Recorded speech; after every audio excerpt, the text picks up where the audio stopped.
Phoenix Books presents Ethan Frome by Edith Wharton.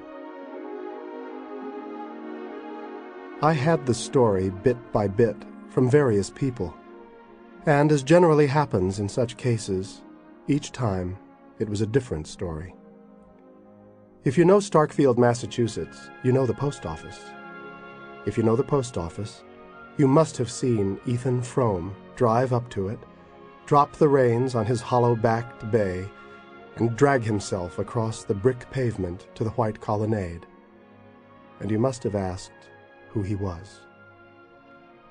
It was there that several years ago I saw him for the first time, and the sight pulled me up sharp, even though he was the most striking figure in Starkfield, though he was but the ruin of a man.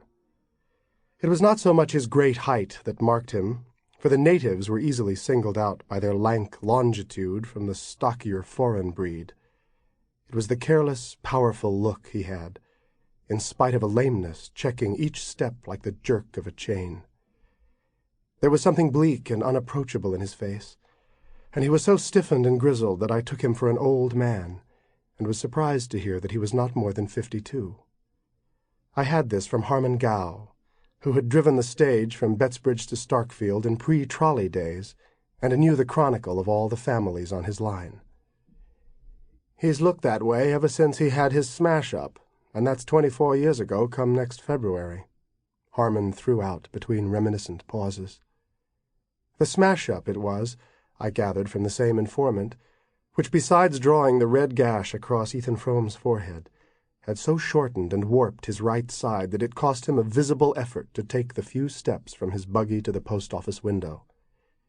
He used to drive in from his farm every day at about noon, and as that was my own hour for fetching my mail, I often passed him in the porch or stood beside him while we waited on the motions of the distributing hand behind the grating. I noticed that, though he came so punctually, he seldom received anything but a copy of the Bettsbridge Eagle, which he put without a glance into his sagging pocket.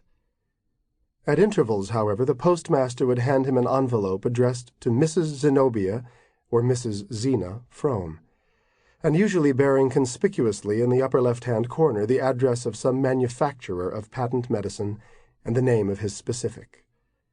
These documents my neighbor would also pocket without a glance, as if too much used to them to wonder at their number and variety, and would then turn away with a silent nod to the postmaster.